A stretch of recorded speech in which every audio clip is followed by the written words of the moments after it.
Sorry about the delay. No worries. No worries. This thing's We're in weird times, man. we are. I'm not taking anything for granted at this point. So, no worries. Here we go. We're live on YouTube. Got it Okay. live on We're YouTube. in weird times, man. I'm just gonna lower the volume on this here. There we go. And then I'm gonna hit record over here. All right. Dr. Kirk Parsley, how you doing today, man? I'm doing well. How about yourself? Now we got this wheels turning on this thing. Yeah, we're doing all right over here. I'm in California. Governor Newsom announced last night that we are to shelter in place. Yeah. And you know, just I think everybody knows what's going on, but just to sum it up, over the past 3 or 4 days, it seems like there's a lot of fear, a whole lot of misinformation going on about this whole thing, and Yeah. people are scared. And you know, I'm glad to have you on here because what I want to do is kind of sort through fact versus fiction, talk about what this whole thing means, how long this whole thing is going to go on, and what we should actually be scared of, and then what we should actually, what kind of measures we should actually be taking to protect ourselves, protect our families. I think more so maybe from the virus, but also from government overreach and other people. But Yeah. Well, then, unfortunately, I think that's the more serious threat, and I probably have less advice in that area than in the medical realm. The economic impact is this is one thing that makes me nervous about it. I mean, I think as far as the reaction to this, it'd be hard to argue against the idea that the media drives public sentiment on this. And so, what I've been doing in, daily sort of posts and podcasts and emails and all this is that I encourage people to go to academic and government sites that don't, where there's no spin on it, there's no agenda, there's no opinion. It's like, here are the facts. And then, I'm not a statistician. I'm not an epidemiologist. I'm a doctor. I have reasonable education in, biostatistics, basic statistics, and and rational thought around disease. Where, that's just not on its own. That's not that common, right? I mean, everybody, because what leads to irrationality is really just not knowing enough, right? So. In the absence of certainty, we worry about the unknown, and we worry about the the data that's yet to come. And I think that's where we're at right now with this, to some degree. Now, I do believe everybody should take precautions, right? I reserve the right to be wrong, but I don't think this is going to be any major impact, disease and health wise. I think it's going to be a big impact economically. We're already seeing that. And, a lot of the economy is driven by confidence, and confidence is going to be shaken, whether you're losing confidence in the government or the medical system or your neighbors or whatever,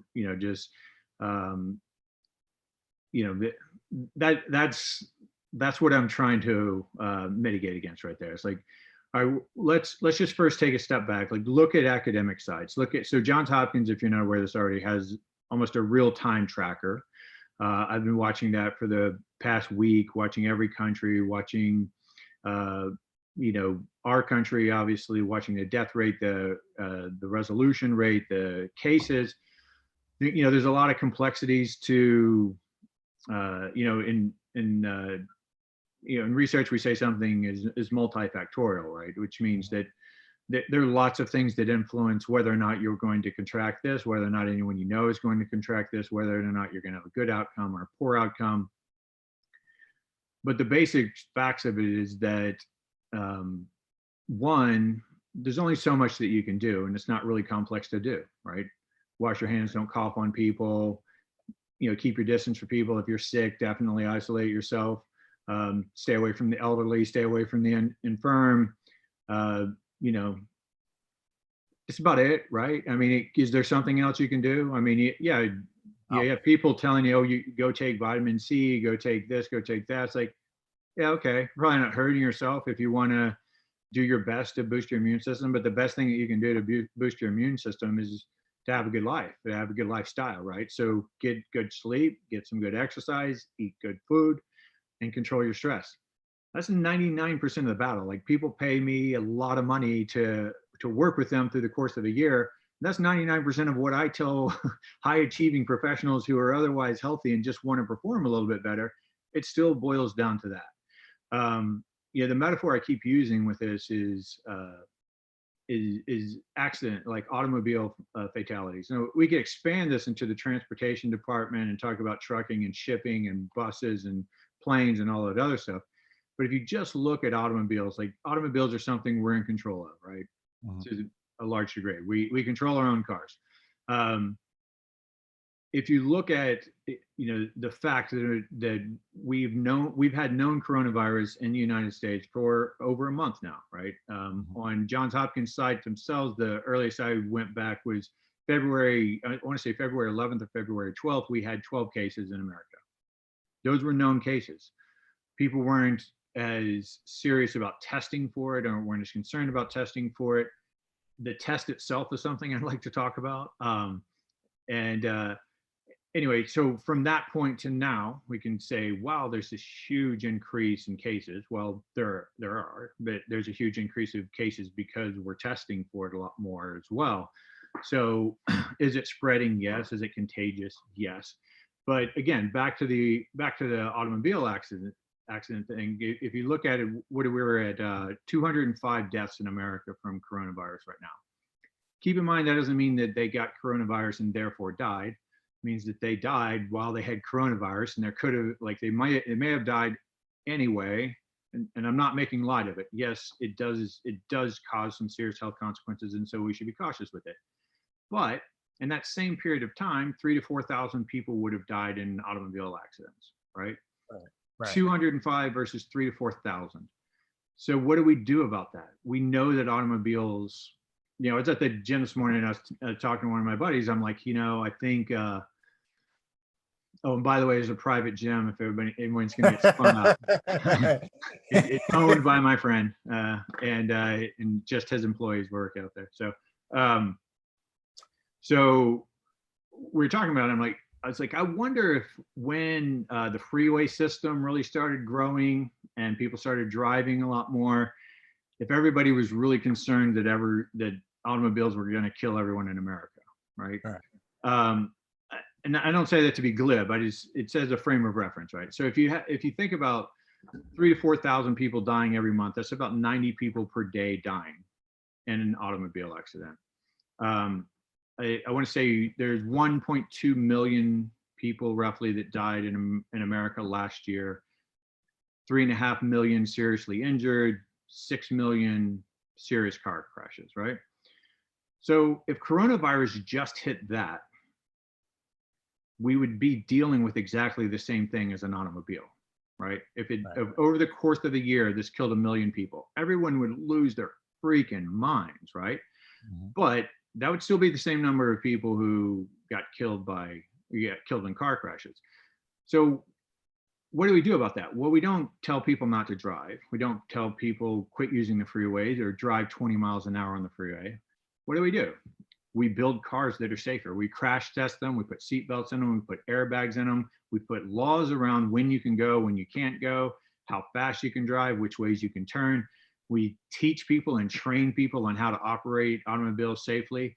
We put laws against people texting and having conversations and drinking alcohol and all this stuff. And we control the risk the best we can. And then we say, you know what?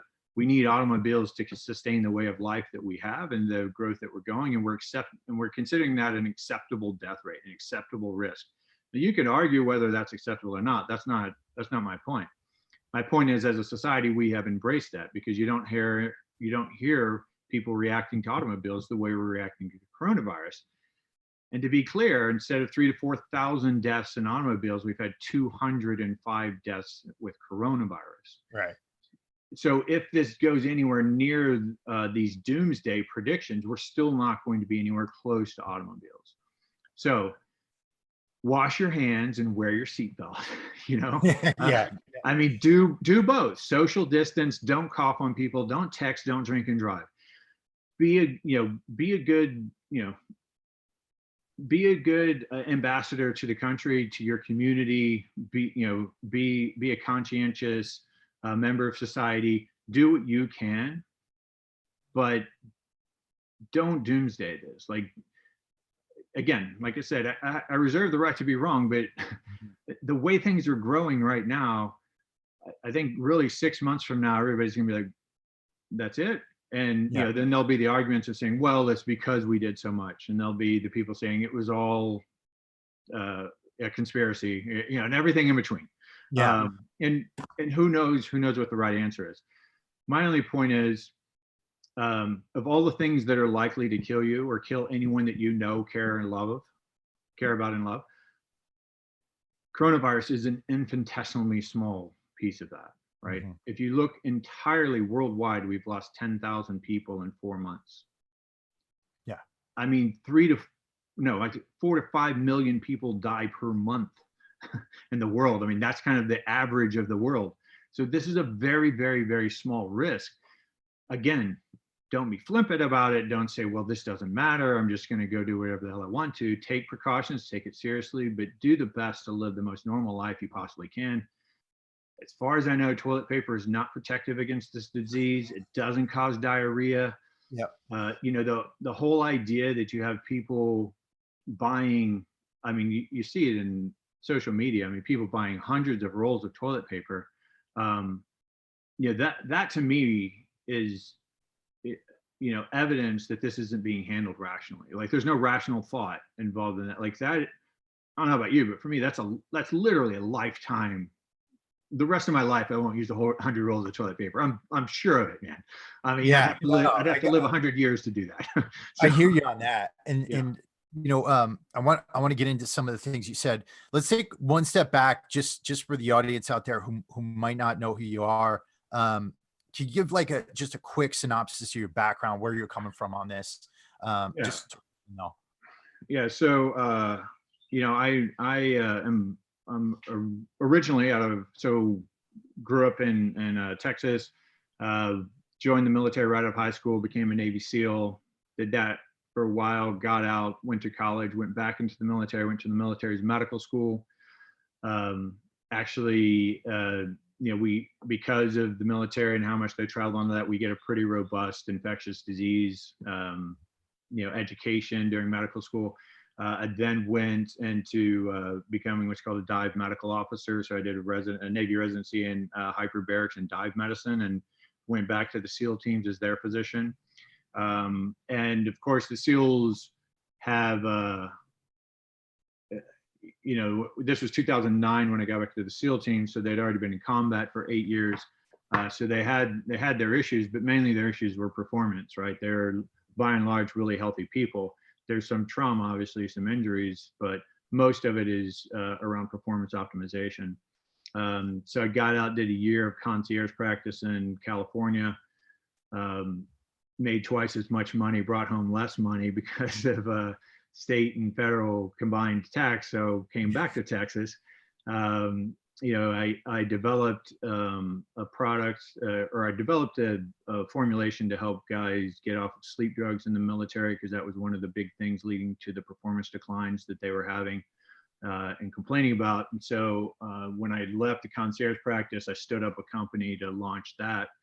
And now I just do private consulting. So, I still lecture organizations and I do some programs, but I try not to do like big wellness programs or things. But, I lecture DOJ and DOD and professional sports teams and college teams and firefighters and law enforcement, any kind of group like that, mainly around performance optimization and health span, what we call health span. So not only, like, I can't guarantee you, I have no promises that anything I do is going to make you live longer. What I work with my clients to do is improve their health span. So how vital are you, and how robust is your health during the years that you are alive, and how capable are you And I think for most, or at least for most of my clients, and so probably I live in an echo chamber, but most of the people I know are much more concerned about being able to play with their grandkids and go hiking and, take cool vacations and until they die than they are whether they live to be 80 or 100. So that's the realm I'm coming from. Like I said, I'm not an infectious disease specialist. I'm not a statistician, and I'm not trying to pretend like I am. I'm a rational guy who's been a Navy SEAL and a physician and an entrepreneur and and a consultant.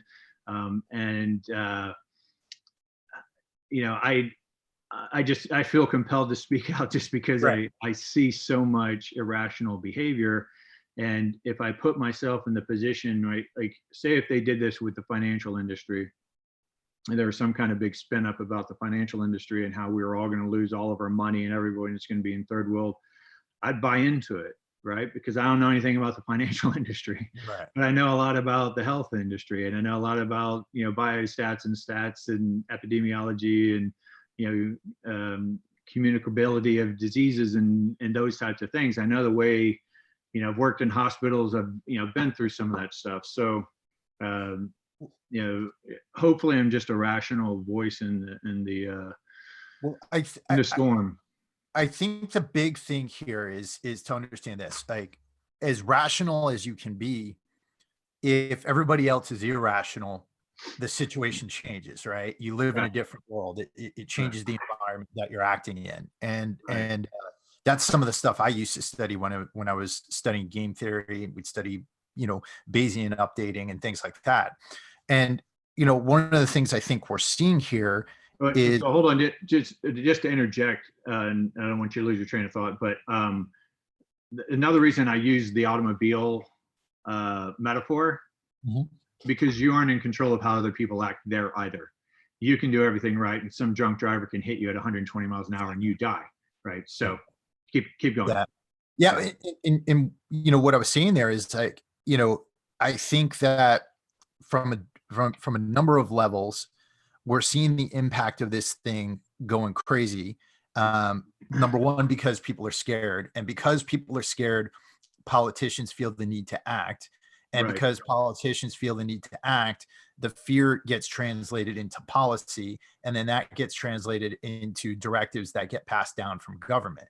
And so, in a situation out here in California, shutting things down, trying to basically slow this disease down, while I think it's being done with the best of intentions, I also think that in a number of ways, it's creating more fear. And also at the same time, and I wanted to ask your opinion on this, given the fact that, people who get this, are people who get this going to be immune from getting it in the future? And if so, is this whole thing we've got going on going to actually slow down the recovery process, from which we can all move on with our lives? Right. Well, yeah. So there's a lot to unpack in that. But the first thing to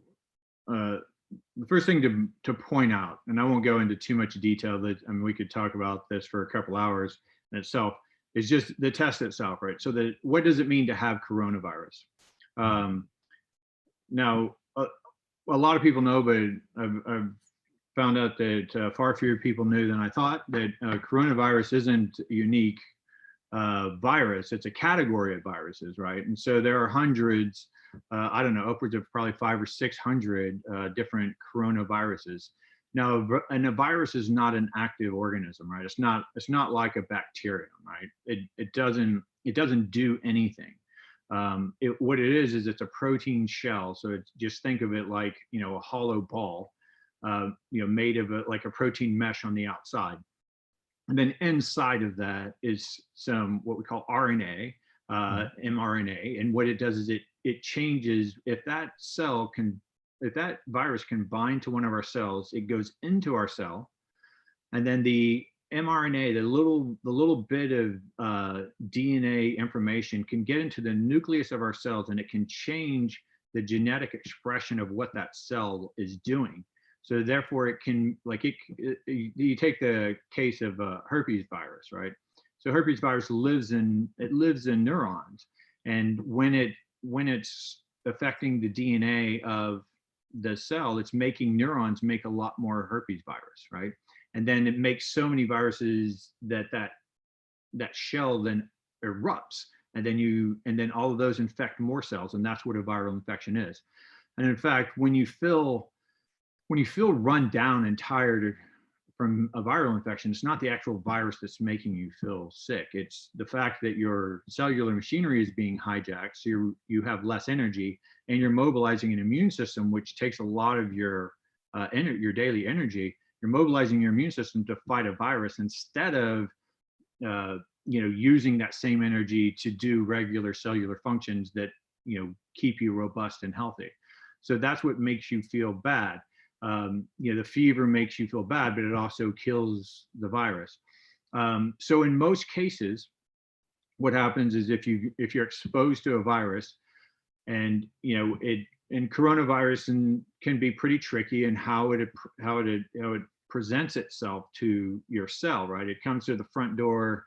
It comes to the front gate of the castle and says, "Hey, look, I'm your friend. You can see all these things sticking off of me that shows I'm your friend." And it's a Trojan horse. Then they get inside and they wreak havoc. But once enough of those are around and enough of those erupt, your immune system catches on to it and says, "Oh, we see what's going on now, and we can beat the virus," which is happening in somewhere between 97 and 99.5% of the time. People are getting this virus, their immune system's overwhelming it, beating it, so okay, we got your numbers now. And it creates these little structures called antibodies, which then are sort of in reserve around the rest of your body, so that if you ever exposed to this virus again, those antibodies will attach themselves to that virus and say, stranger danger, like this is a bad thing, and then your immune system attacks it, and you're less likely to get express the symptoms of the viral infection. So the point of all that is that if there's one coronavirus virum on my desk right here, and I touch it and I touch my tongue, did I just get the coronavirus? I don't know, it's in my body right now, right? So you could say I have it. When would you say I have it? Well, I would say you have it once you start expressing symptoms of it, right? So once I start having symptoms of it and I could test it and I could say, well, this is definitely what's causing your symptoms, then okay, now you have coronavirus. Unfortunately, because there are 500 some odd coronaviruses and even bacteria that have that same mRNA. So when I was saying it's a shell with a little bit of genetic material in the middle, that genetic material is what we're testing for, and what's called the PCR, polymerase chain reaction. We're trying to find out, does this little bit of genetic material exist in your body? Is it floating around in your bloodstream? If it is floating around in your bloodstream, do we know that it's coming from COVID-19? Absolutely not. You can go to CDC's website, read their guidance. So they have guidance for doctors, out in the field doing this. It is not lay out against stuff. This is, all right, here's the test we're using. This is what we're considering a positive test. This is what a positive test means, and this is how we're going to treat it. Like, it's guidance for nationwide for physicians. And in their document, they say that it doesn't necessarily mean you have COVID-19. It means that you have that you have the genetic material that's expressed in that can also be coming from lots of other places. So a lot of these tests could be leading to false positives. Right. So in the medical world, in biostats, what we're looking for is we're looking for a sensitive test, meaning that everyone who has the disease will be diagnosed by this test. That would mean it's really sensitive. But I could also say, well, everyone who has a coronavirus right now has 2 legs. And so everybody with 2 legs has coronavirus. And I would be right 100% of the time, right? Sensitivity of 100%. However, it was not very specific, because a lot of people who have 2 legs don't have the coronavirus, right? So what we don't have, it has a high sensitivity, meaning that it's, because it's dangerous, we do the same thing with something like HIV. We're not gonna, we're willing to have more false positives to avoid the risk of having a false negative, like not catching it. So we're catching a lot. And this is just the best test we have right now. We'll develop better tests. But right now, the best test we have doesn't tell you for sure that you have it. It just tells you it's more likely that you have it. And the original guidance was, I'm not sure if it's still the same way, but the original guidance was if somebody presented with the flu-like symptoms that you were suspicious, could possibly be this, you still first test them for the flu, for influenza A and B. And if they come back positive for influenza, then you stop there. If they come back negative for influenza, then you weigh your, there was some clinical judgment in there. It's like, all right, well, you're 30, you're healthy, you live alone, you work from home. Who cares? Like I could do the test. And I don't know what the false positive is, but let's say it's 20%, right? I mean, could be that high, could be higher than that, could be lower than that, but just throw a ballpark out there. All right, 20%. Well, 20% of the people that you tested actually don't have it, but think they do. The more important question is, how many of those people will experience symptoms? Well, we think only about 15 to 20% will actually experience the symptoms. Does that mean they aren't contagious? No. That's why you wash your hands. That's why you don't sneeze on people. That's why you don't cough on people. That's why you social distance. Like, yeah, get it, clear. Like, let's not give other people this. So if we said, all right, we want to know everyone in America that has that little piece of genetic material in them, which could be coronavirus, and we come up with 10 million people, well, what do we do differently at that point? What we need to be looking at is the morbidity, mortality, like how sick are people getting, how many people are dying, how much medical care do they need? So, the way the media seems to be doing a disservice is, if you look at the headlines of CNN, I look at that one just because it seems to be the most sensational. It'll say coronavirus skyrockets. And what they mean by skyrocket is 1,500 more cases, right? Well, yeah, that's a lot of cases relative to what we had, but relative to the population, it's still really small. Coronavirus soars by 40%. Well, we also increased testing by 300%. And soaring still only went up 2,000, 2,500 people. So is like, okay, is that legitimate? There are people in there saying 50% of all jobs in America are potentially going to go away. 1 million people are going to die from this. I'm like, all right, pump the brakes, man. This is not reality. You cannot possibly be talking about the same thing I'm talking about. Right. Go read, CDC's website, go look at National Institute of Health, look at Johns Hopkins, look at the real numbers. Worldwide, we have 220 some odd thousand. Let's say I got this up right now. What do we have? Worldwide. No. Whatever, I can't get back to the page. But it's somewhere 225, call it 250,000. 250,000 out of 7 billion people. What's the name of that page, Doc?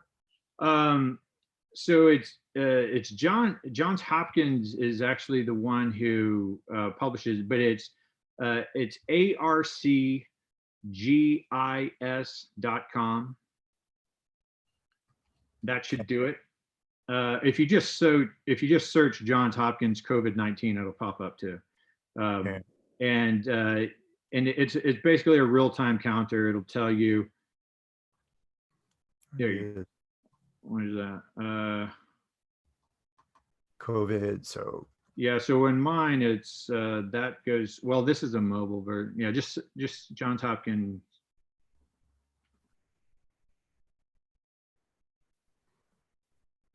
Yeah. So that's on the left there. This one here. Yeah. Yeah. I mean that's all of them. That's just a television channel, though. I think.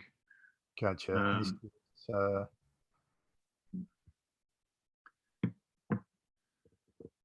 Are you on media or something? Or this is CDC.gov. Yeah, go for that one.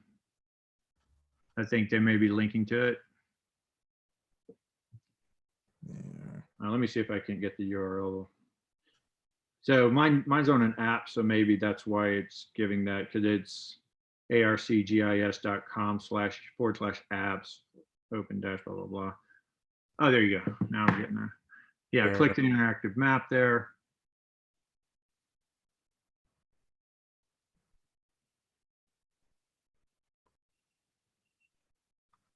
Man, you need to feed the hamsters. Yeah. Yeah. Internet's been slow since this whole thing started. I think everybody's Oh, just so on there we that. go. 254,000 cases, Gotcha. right?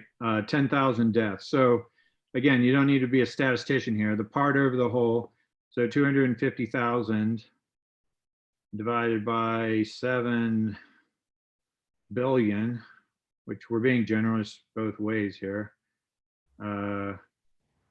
would be a 0.004% of the world has contracted this disease.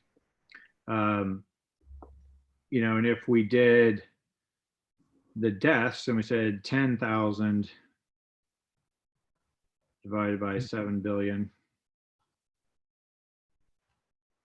we're at 0.0001, 4 zeros and a 1, 0.00001% of the world has died from coronavirus at this point in the past 4 months. So again, does that mean it's not serious? Of course not. But right now there are a few things we don't know. So, how easily is it to transmit this? So you've probably heard wild data on all sides is, how long does this last on metal, on cardboard, on your countertops, on your skin? And I don't think the numbers are really well known right now.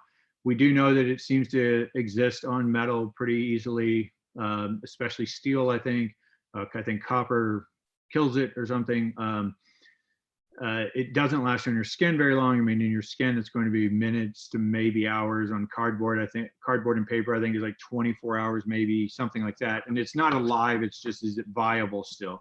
The protein structures will degrade and it will no longer operate as a virus if it does get into your body.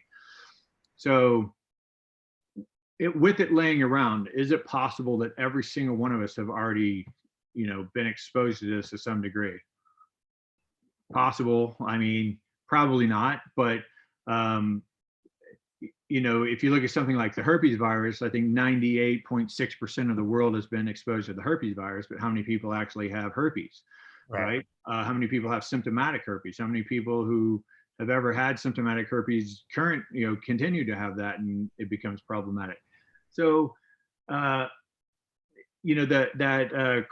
Grand Princess cruise, like that was a great example of this concern, right? So if this were something that were so virulent that it would be like that movie with Dustin Hoffman, and if you weren't wearing a spacesuit, like everybody got it, and it was blowing in the wind, and it was unavoidable that everyone was going to get it.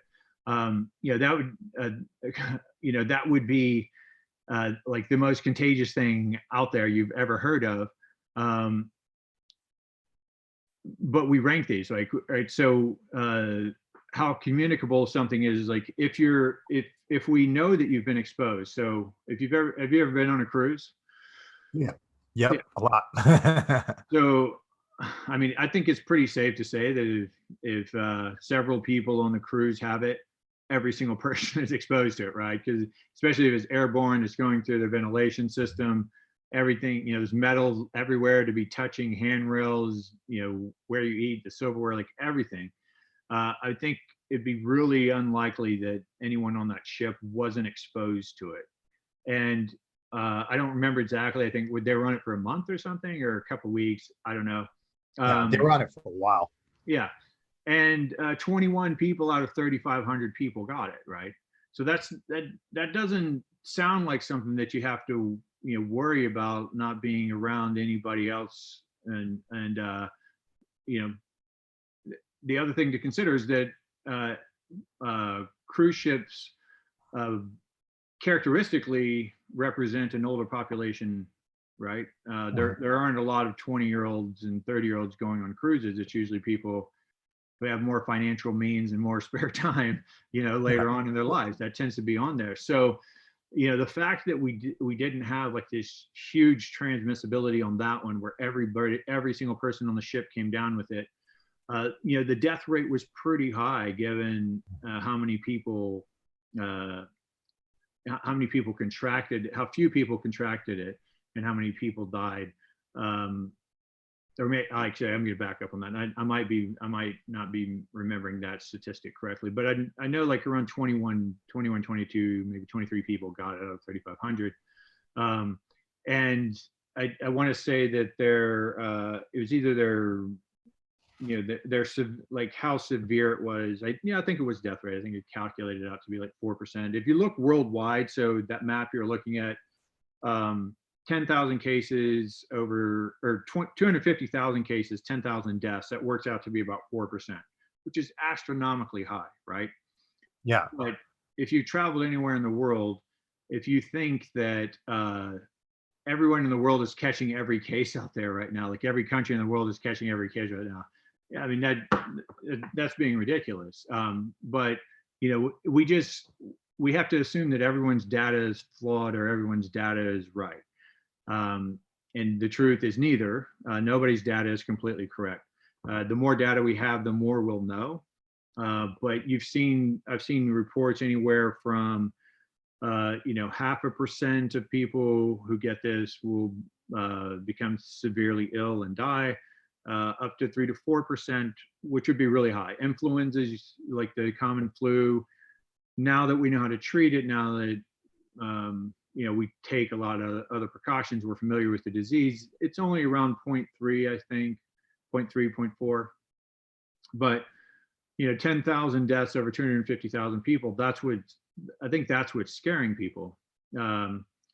But what's not making the headlines is the fact that China built 16 coronavirus specific hospitals during this outbreak. Well, they've taken down all 16 of them. And why'd they take down 16 of them? Because they didn't have enough cases to warrant it anymore. China seemed to have this uncontrolled rise, and then all of a sudden it plateaued, and China didn't do anything specifically. You can't attribute it to, well, they started doing this and therefore it went down. Like, it just spiked up really high, really quickly. It flattened off. It started going back down. It spiked up again. It flattened off. It started going back down. And now they're on a really long downward trend. I think on the 19th, I don't know about today, but yesterday, for the 24 hours prior, they'd had no community transmitted ones, which is different than what we call nosocomial. So nosocomial means that you're getting it in the hospital. Obviously, you want to avoid the hospitals because that's where all the sick people are. So if the highest concentration of people with coronavirus is going to be in the hospital, right? So they've taken down all of that, and they had 0 new cases in the community. So I think they had a few, maybe 10 or 15, that were traced to like happening in the hospital, which means by and large that infection's dead. Now that needs to go on for another week or two before anyone will have any real comfort around it. But I think that's what we're going to see. I mean, if you look at our numbers are so small right now. Another things that the media is doing is say like, they take something that the CDC puts out, which is the best evidence out there. Like it's a synthesis of all the information that we currently have, and the CDC very openly and blatantly admits over and over again that we don't have enough data to have any confidence in this. But what we can say right now is that this age group is experiencing that, and this age group is experiencing that, and that age group is experiencing that. And so the media will say things like, a headline will be like, we have 40-year-olds on ventilators. Like, okay. Yeah, I heard that yesterday. It's like, okay, so let's dig into that article. Was it one 40-year-old? Was it a 44-year-old? Was it a 49-year-old? Did that person have emphysema and diabetes and high blood pressure? Like, who knows? Like, we don't know. And how many people? Yeah, they're saying the same thing about, oh, this percentage of people in New York required hospitalization, and this percentage required intensive care. Well, intensive care isn't a matter of fact.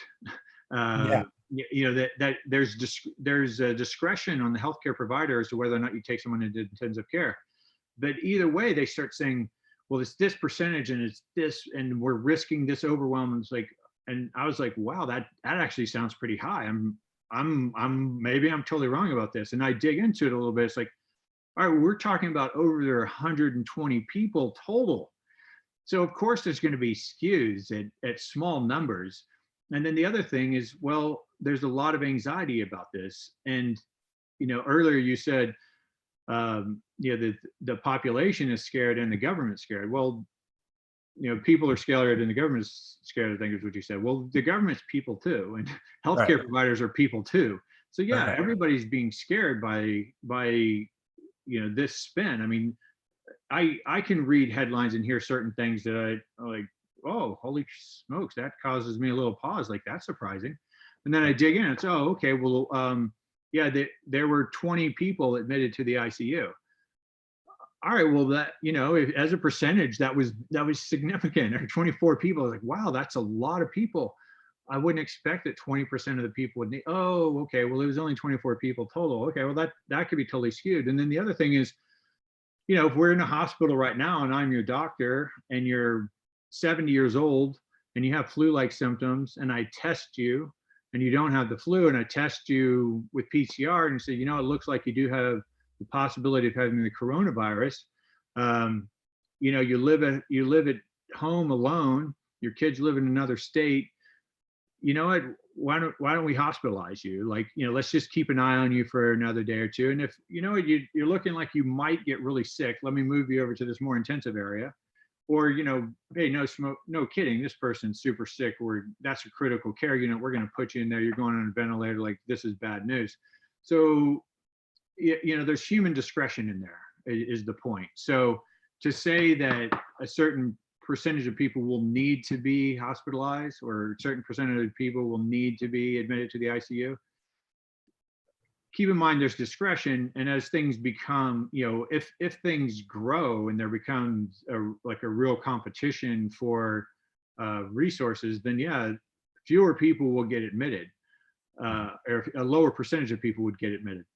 The same number of people overall would get admitted because it would be whatever your resources allowed if you were overwhelming the system.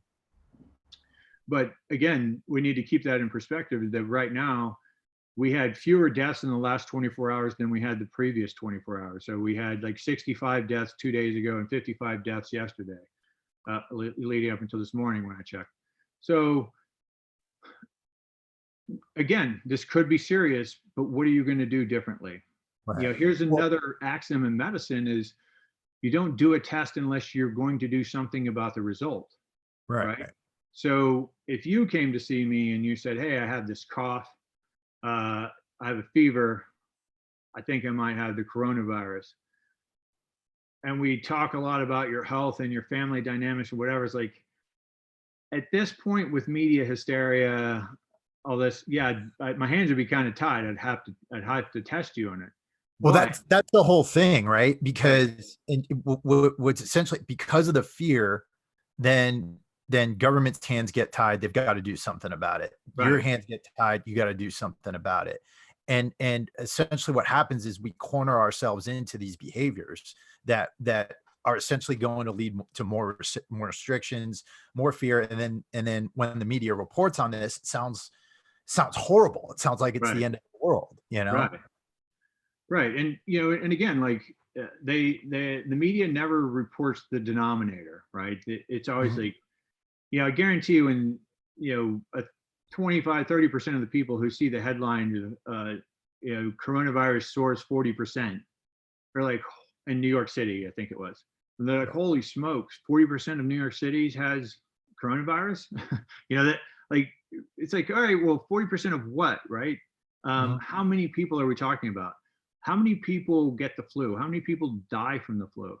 How many people, like, compare this to the swine flu, right? We had 70 million cases of swine flu. We had Uh-huh. 25,000 deaths. We had 1,000 deaths of swine flu before it was declared an emergency. And now Yeah. we have 200 deaths over the course of a month. And so here's what I think is that, and of course that's accelerating. Most of those deaths have happened recently. So that's got people scared. But here's what I think. If they tell people, hey, stay at home until we figure out what's going on, it's going to be a couple of weeks, people will go, okay. But if they say stay at home until we say differently, then people are going to start looking at these numbers a lot more harshly and say, well, all right, wait a second. Here it is May or June, and we have 500 deaths, 700 deaths, and we've shut down the economy for 2 to 3 months. That Yeah. does not sound like a You're good going to have more game. suicides in that case than you would from anything, Well, you're gonna have a lot of civil unrest, right? Because if right. if you tell me that 1,000 people are gonna die in America um, from using plastic water bottles, Mhm. okay, maybe I'll quit using plastic water bottles. But if you tell me 1,000 people are gonna die in America, so I don't want you to drive your car anymore, I'd say, whoa, hold on a second, like people are going to die from anything anyway. Like, really, I can't drive my car and be a responsible member of society. So it's like the society is going to agree on, as a society, we're not willing to stay home and lose our livelihood and deplete our savings and drive our kids crazy and our kids drive us crazy and whatever else is coming out of this. Like, we aren't willing to do that anymore to save 500 deaths over the next 6 months or something like that. Right. And it sounds callous, but I guarantee you, if the media took the approach to traffic accidents that they're taking to this, if every morning you woke up to a national plot of where 90 people had died the day before, and you had the human toll story, they were talking about this was a grandmother on her way to see her grandchild for her 5th birthday, and everybody would be losing their minds, right? Like, oh my gosh, like everybody's dying of car crashes. Well, guess what? It hadn't changed at all. Like, that's what we've always had. Right. But the attention can be spun on it. And again, if this were to get as bad as automobile accidents, it would be a miracle, right? It's just very unlikely. I mean, it's almost inconceivable to me that we could get 1 million deaths when worldwide we have 10,000 deaths and it's been around for 4 months that we know of. It's probably been around much longer. Now, when they say 1 million deaths, so this could be political terms. They could be saying 1 million deaths over the next 10 years. Okay, maybe I'd buy that. That's still hard to justify, right? So if you Well, know, let me ask you this, because you look at the numbers coming from Italy. They've got about 44,500 confirmed cases. They've got about 4,500 deaths. That yeah, turns out number wise, that's like 8% yeah, fatality. Why yeah. are things so high over there compared to everywhere else? What's Well, going I mean, on? there's several things to consider, and the most important thing is I don't know. That's the most important answer. But a few things you could speculate on. One is that it's one of the oldest cultures. It's one of the oldest countries on the planet by a pretty big margin. I want to say that 80% of everyone who's died has been over 75. 99% of people have had comorbidities, meaning that they have some other disease that they're dealing with.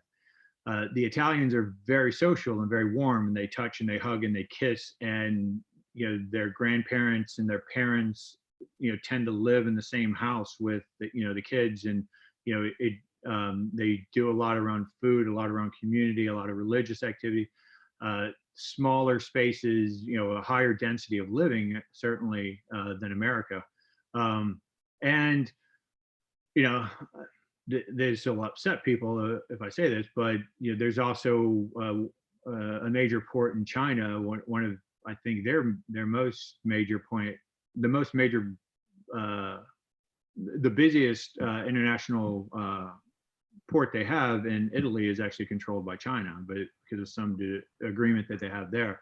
And so I'm not saying that it's because of the dirty Chinese. I'm just saying, well, if that's a major port of entry and it's controlled by the country that this originated from, it makes more sense that they would have like a higher concentration, like a faster move of all this. And definitely they're overwhelming their medical system.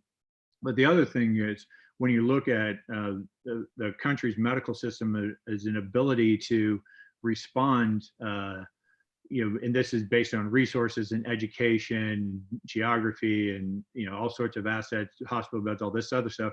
But when you rank the countries for how capable are they at handling some sort of major medical crisis like this, I want to say Italy's around 53rd, 56th, something like that. America's number one.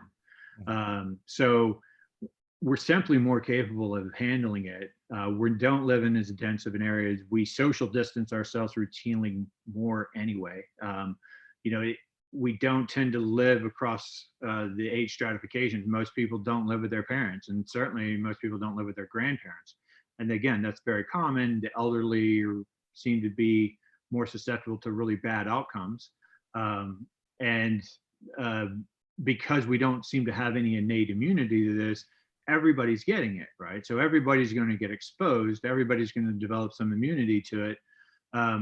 But the kids are going to be giving it to their parents, going to be giving it to their parents, going to be giving it to their parents if you're all living in the same household. And now you have, a not overly robust medical system to begin with, a very old population, and a lot of your old population has contracted the virus now relatively quickly. I mean, yeah, that's a recipe for disaster. And I'm not saying they could have avoided it. I'm not saying anybody did anything wrong. That's just some speculation as to why things would be different. And there's there's all sorts of reasons to suspect that a virus is going to be let's call it potent, to make it a simple word out of it. It's going to be more potent in certain populations than other populations. And there again, it's multifactorial. There's a million things that are going into it. It's like something like genes that we know are associated with cancer. It's like, well, everybody who has this type of cancer has this gene, but the more important thing is not everybody with this gene has cancer, right? So it's not cause and effect, it's correlation. And the more factors that are in there, how good is your immune system? How good is your sanitation? How good is your healthcare? How good is the local nutrition? There are just so many things that could be weighing into that. I think they've been hit exceptionally hard. And I didn't do the math on their cases today, but intuitively looking at the numbers, it seems like they had fewer new cases over the last 24 hours than they did the 24 hours before that. So let's hope that trend continues. One other thing, just going back to what you do and some of the perspectives on living a healthy lifestyle. I mean, I've heard people talking about the fact that something like 65% of adult men in China smoke cigarettes, and then like Right. really high rates of smokers being really susceptible to this disease. And Right. it kind of goes back to what you were saying initially is the moral of this story shouldn't just be, okay, disease control, let's social distance. It should also be, let's take care of ourselves. Let's Right. take care of our health. Let's sleep more. Let's eat healthier. Let's drink more water, and let's exercise more. Right? Yeah, and I mean, there's a part of the optimist in me. It's thinking, well, then maybe this is a really good thing, right? Because not that I want people to die from a disease that they, maybe they wouldn't have died otherwise, but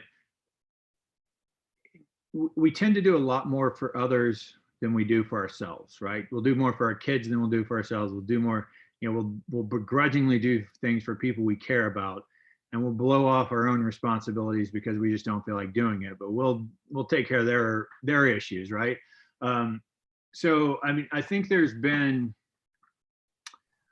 in my lifetime, I can think of at least 3 decades of beating the drum around health and wellness and fitness and obesity and exercise, and there's no shortage of information around that. I mean, nobody is obese and broken and inflamed and sick because there's not enough information out there, right? They're like that because they've made certain choices and certain things haven't been worth it to them.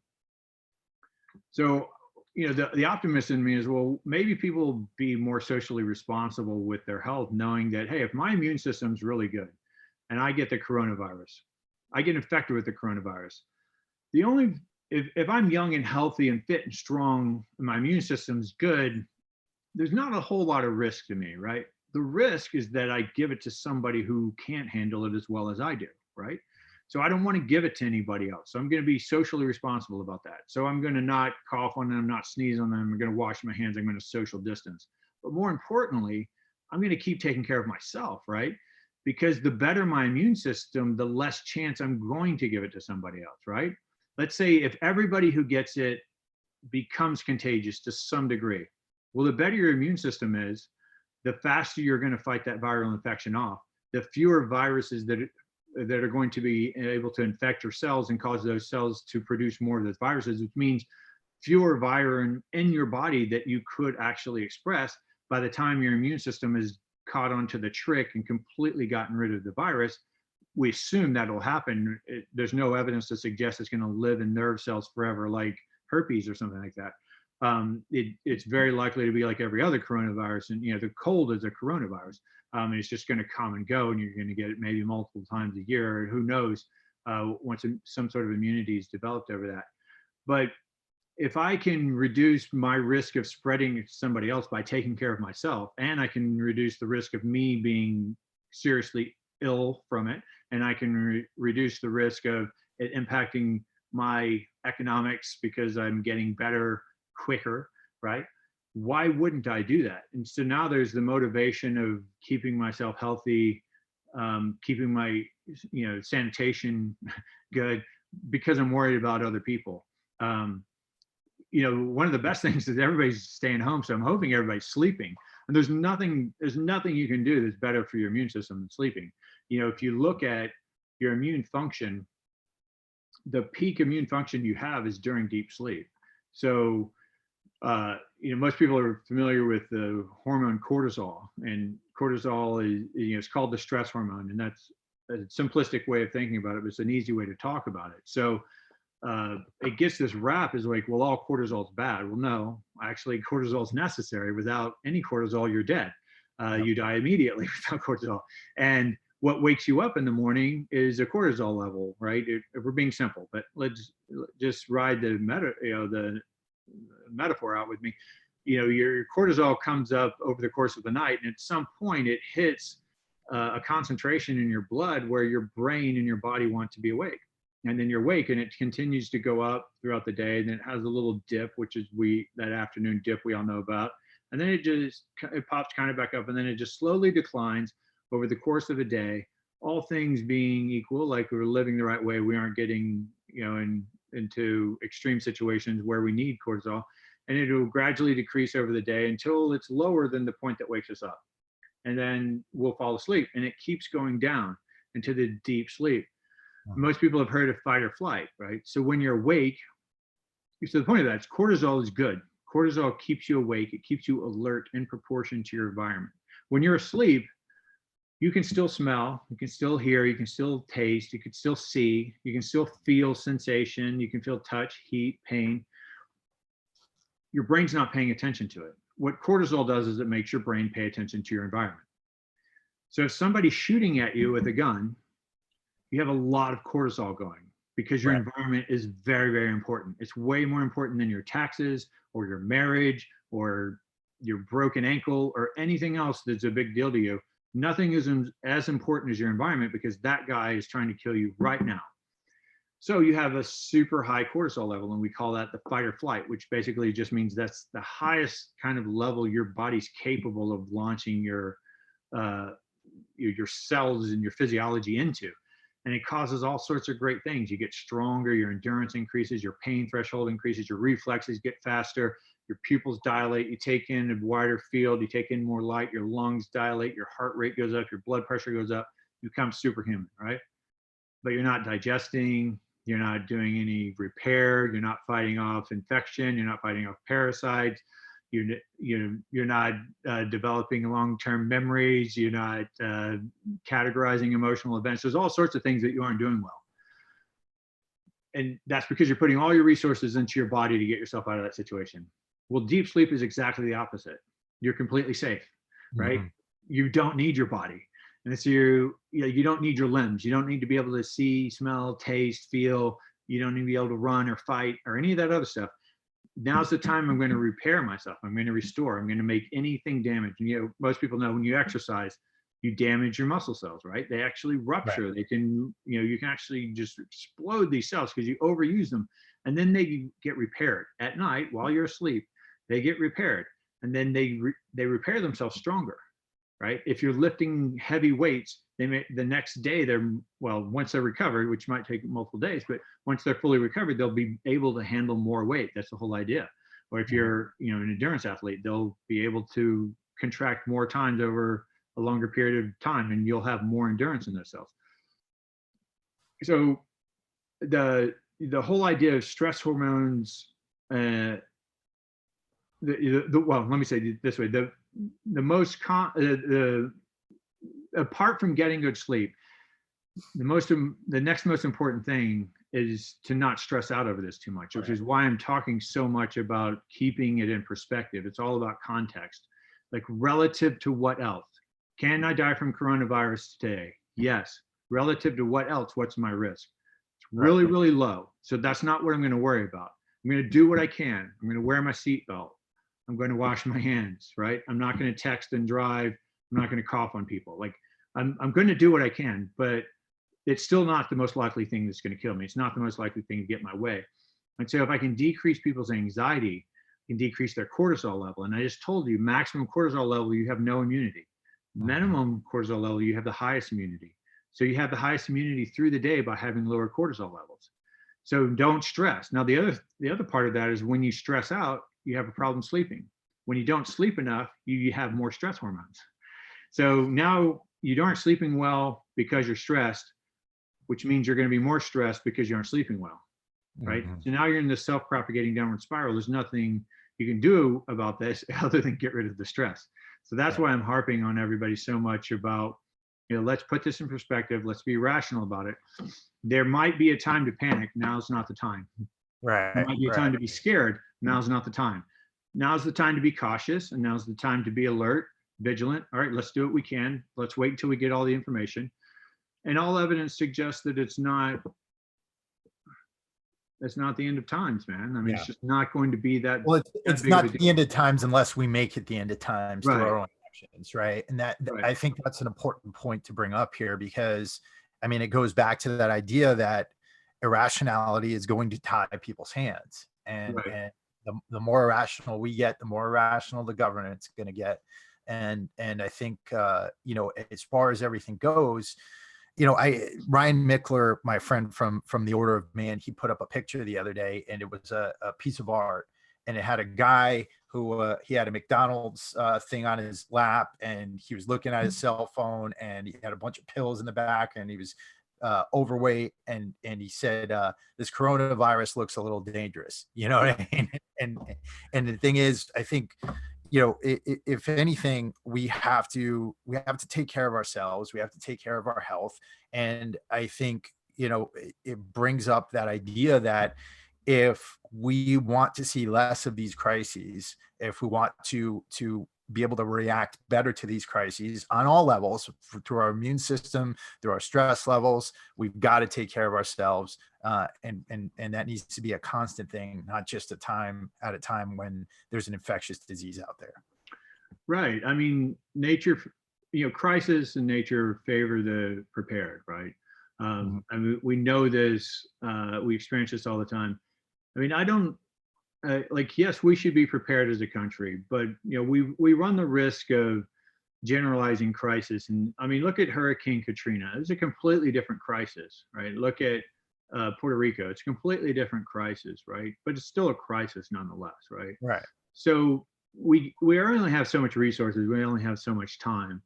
So my concern is that this gets blown out of proportion to where there's so much fear that everyone's just willing to give away all their power and say, yeah, I need the government to take care of me, and we need to spend 10% of the GDP on ventilators in case this ever happens again. like, well, what if the next crisis is dysentery and it's all, and everybody is just having so much diarrhea, they're dying. So, or, well, now we need resources to handle, half of all Americans if that happens.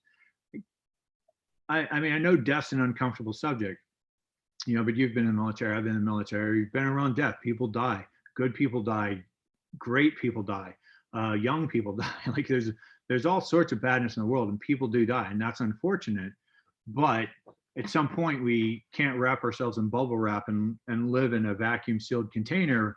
I mean, there's only so much you can do. But the good news is, no matter what the crisis is, the same things to do to be prepared, right? So one of the things I always say about sleep is the purpose of sleep is to get you ready for tomorrow, right? And your body is going to get you ready for tomorrow based on what you did today. So if you exercised hard today, your body's going to try to be ready to exercise hard tomorrow. If you used your brain intensely all day today, your body's going to try to have your brain ready to do that again tomorrow. Now, if you don't get enough sleep, you still have to do tomorrow. And if you look at, all right, 8 hours of sleep is the price that I'm paying to completely restore myself and be ready for tomorrow, but I only got 6. What happened to those other 2 hours? Where's that price come from? Well, that comes from my overall health. That comes from me taking resources from other places that could have been used to maintain my immunity and my health and my muscle mass, my mood, my cognition, all this stuff. Well, I'm now going to have to strip some of those resources just to keep myself alive and capable to some degree.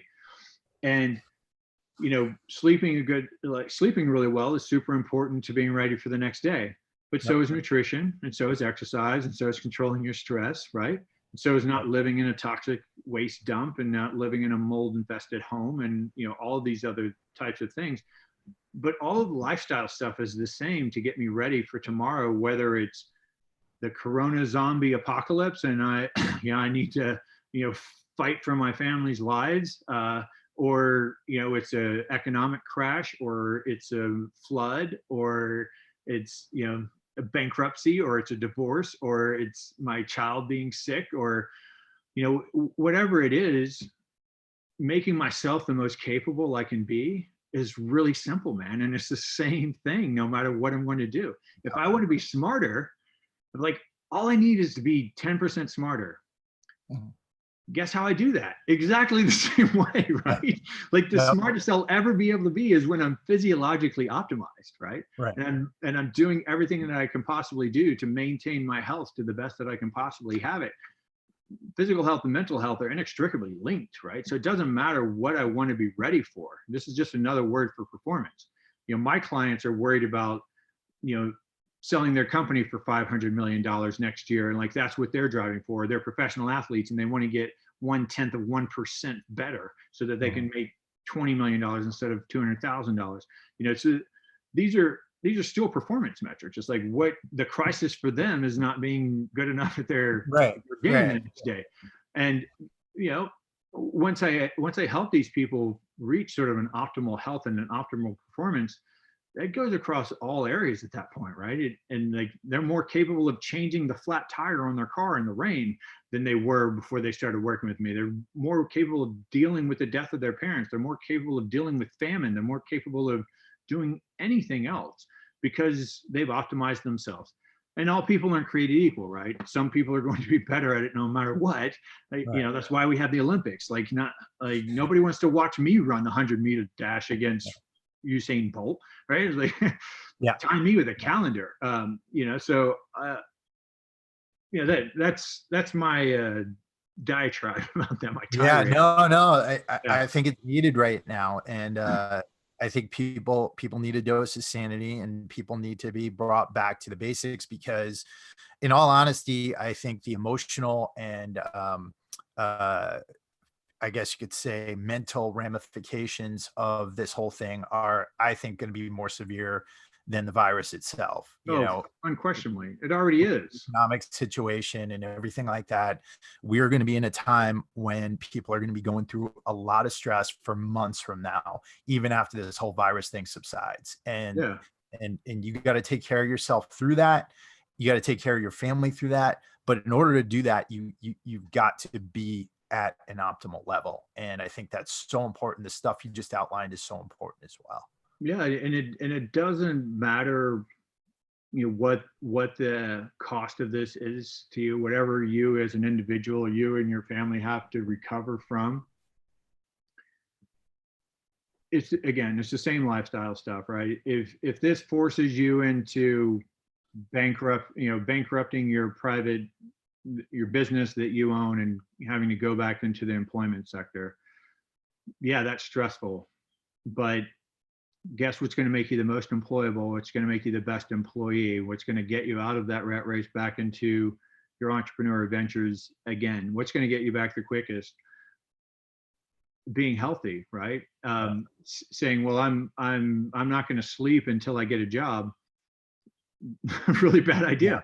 Would you, I'm going to short myself 2 hours sleep every day until I get back out of this mess. It's like, you're reducing the risk you'll even get out of the mess, and you're definitely delaying getting out of the mess.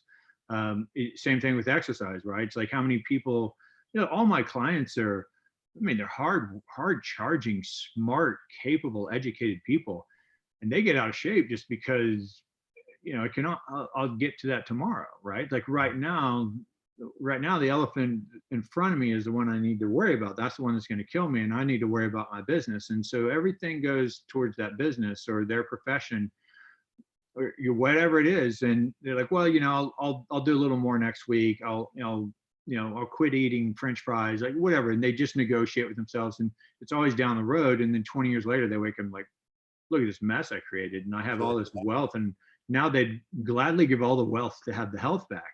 And why is that? Because they believe they could make the wealth again. They could make the money again. They could have the achievements and the accolades. They could get that again, as long as they had their health.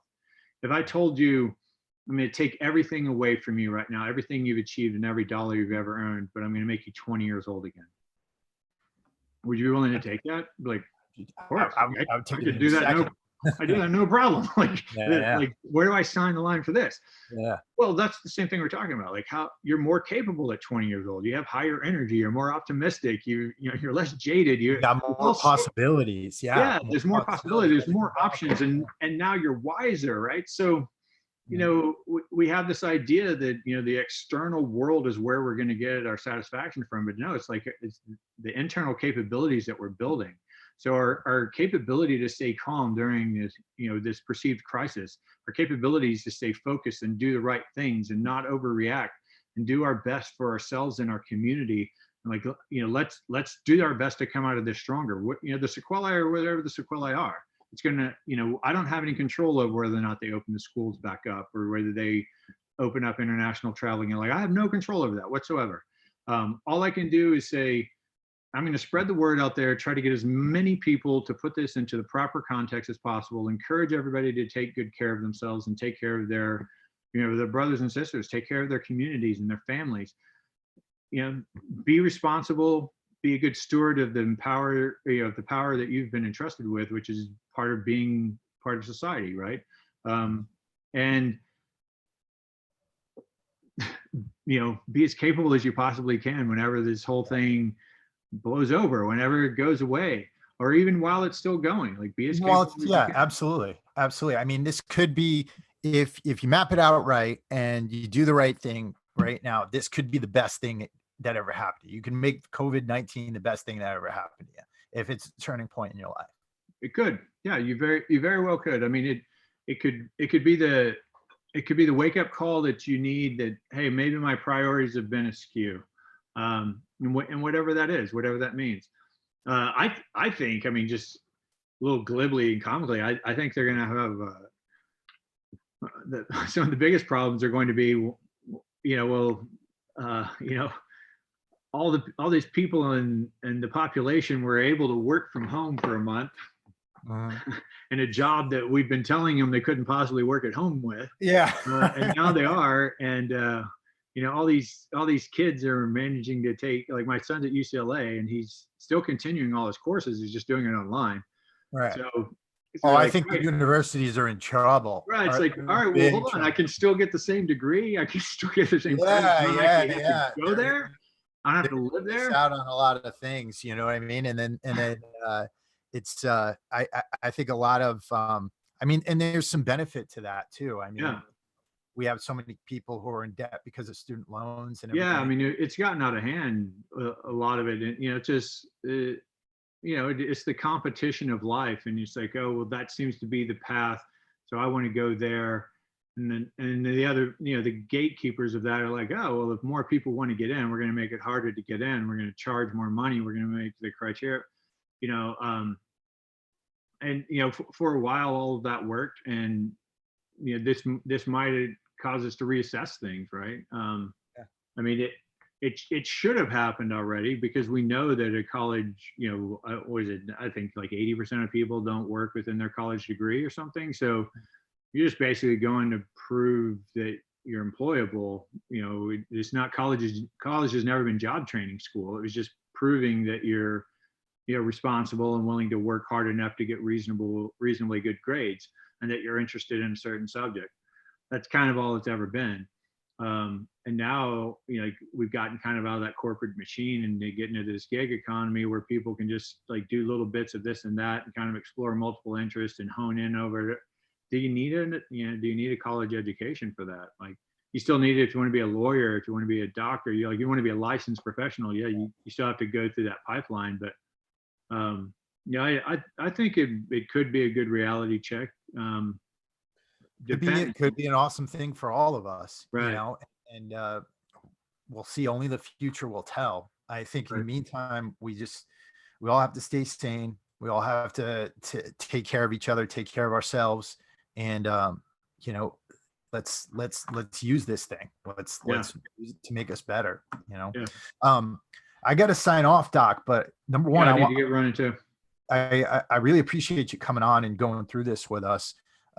Could you just give everybody where can they find you online? Where can they follow you and stuff like that? Yeah. I mean, I would get confused on my social media handles because I set them all up over such a long period of time. I think most of them are Doc Parsley, DocParsley. But docparsley.com is my website. Like, all of my social media links are on there for, Face, Chat, Snapbook, and all that other stuff. Like, you just go click all of the things down there. You do any of that you want to. I'm writing some on this. When I'm doing interviews with people, we're trying to cross promote them from my side. We're just, doing what I can to get the word out to the best, as many people who are willing to listen. Everybody reserves the right to assume I'm an idiot and not know what I'm talking about. That's fine too. But I just feel compelled to share what I think is the rational truth right now. Well, I think it's honest, and I think it's stuff that people need. It's perspective that people need, especially when people are turning. I think we were in a place where people were turning more toward independent media, and in times like this, people turn toward the network media. And Right. when the network media is spouting gloom and doom, it's important that we get other perspectives. Yeah. Yeah, and obviously they're not held accountable. I mean, I don't think you should be allowed to have someone come on your show and carry them as a headliner and who says there's going to be 1 million deaths. And when at that point there had been significantly less than 10,000 worldwide. Right. I mean, that kind of hyperbole doesn't do anyone any good. Not at all. Not Yeah. at all. So, well, Doc, you're out in Texas, so you have much more freedom than I do right now. And I'm in Austin. It's a pretty liberal city, so where all our restaurants are shut down too. Yeah, our schools are closing, so I'm gonna make myself some bone broth and open up a good book. Yeah, we're not under house arrest here yet, but so? What is the what is the ruling there in California? I know they have it's shelter in place. Shelter in place, but does that mean you can't go to the store? Does that mean you can't go pick stuff up? You can go to the grocery store. You can go to the gas station. You can walk your dog. You can exercise outside as long as you're 6 feet away from anybody else. But you cannot go to you can't just go someplace without a purpose, right? So if they catch you out there and you're with a group of people, or if you're just driving around, I'm under the assumption that it's a misdemeanor charge and they can fine you for it. But right now, I mean, I live really close to the freeway. It's pretty quiet. Yeah. It's more quiet than it's been a long time. So, I think they were very non-specific when they announced this stuff. There's some informational sites out there about what you can and can't do, but I think a lot of us are still trying to figure that out. Yeah. Well, here's my prediction. You'll hear it here first, right? I think that the momentum of this is going to be significantly lower by next weekend. Awesome. I think we're on a downward trend. We might have a few more days of hysteria, and I think it's going to start coming back down. I think by the end of March, we're going to start increasing liberties again. That's my prediction. The numbers would have to change significantly. The math would have to change a lot for that not to be true. So like I said, at some point, everybody's under house arrest and they're going, what, to save 500 lives? No. Yeah. Sorry. Yeah. We got to pay our rent. We got to pay our bills, things like that too, Yeah. and that's the interesting thing. And then we also have to talk about if California is going to want their tax bills on time, because the federal government already said, we'll pull it back, but California's got their own tax situation too. So yeah, and then can they send anybody out to enforce it? You're endangering the community by sending the IRS to my house. Exactly. Or if you're hosting a press conference and you've got reporters who are going to travel throughout the nation afterwards, and they're crammed into a room shoulder to shoulder while you're giving your press conference about how you're going to have everybody shelter in place. The logic behind that's a little bit weird too. So. It's a crazy world, man. Someone had to sell tickets. Yeah. All right, man, I need to get rolling. All right, Doc. Good chatting with you. Shelter in place, and I'll talk to you soon, man. Take care, Doc.